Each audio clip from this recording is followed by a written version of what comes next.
Ciao a tutti! Davanti a me ho un LENOVO Tab K11E e voglio mostrarvi come visualizzare la percentuale della batteria sulla barra di stato di questo dispositivo.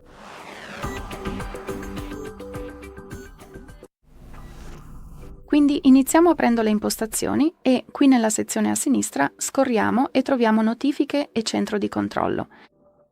Poi scorriamo di nuovo verso il basso e individuiamo la sezione barra di stato e come potete vedere qui abbiamo l'opzione percentuale della batteria. Quindi basta semplicemente toccare questo interruttore per attivarlo e il vostro dispositivo applicherà immediatamente la percentuale all'interno dell'icona della batteria.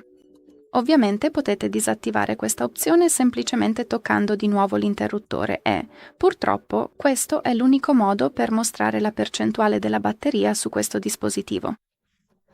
Bene, questo è tutto. Grazie mille per aver guardato. Per favore iscrivetevi al canale e lasciate un like.